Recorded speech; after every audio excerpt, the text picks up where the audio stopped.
nakasya na doon, 4 wheels. Oh, ayun, ginagawa ng tulay. Pang 4 wheels. Kasi habal-habal lang po yung kasya doon sa tulay na yun.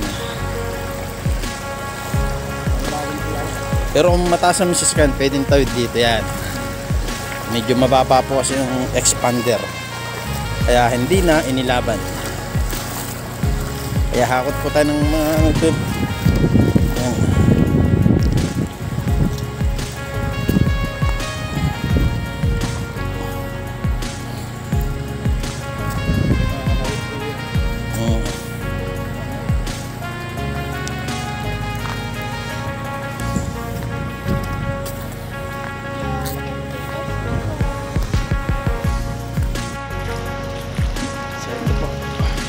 Tawid namin yung mga kalakal.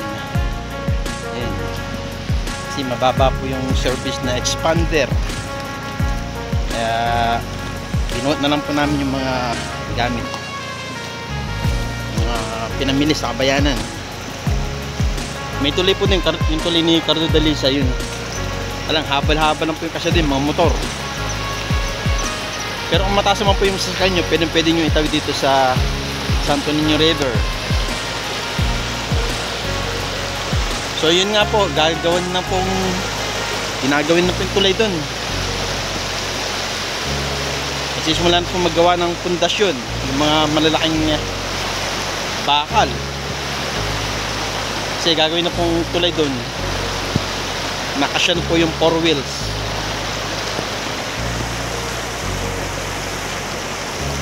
O siguro po mga 1 taon, 2 taon, tapos na po yung tulay doon. Sila Chong.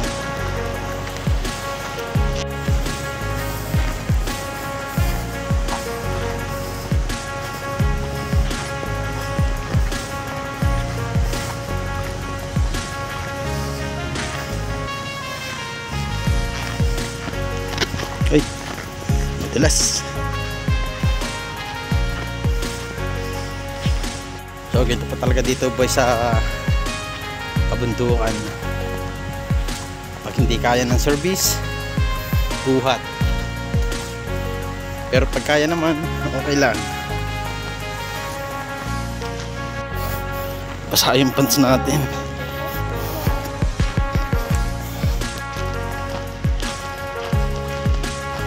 So andito po ulit tayo sa Barangay Santo Niño. Kasi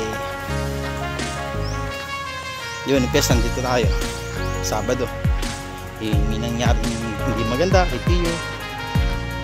Kaya siya makabilang buhay na si Tio. So rest in peace, Tio Lodi.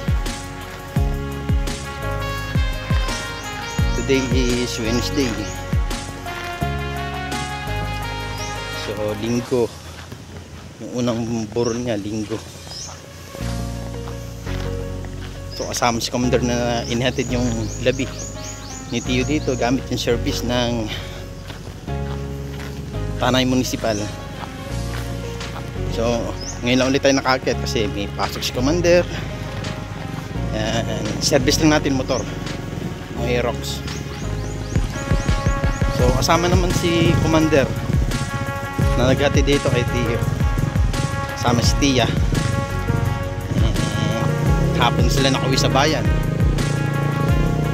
So Lunes, Martes hindi kami nakapunta ni Commander.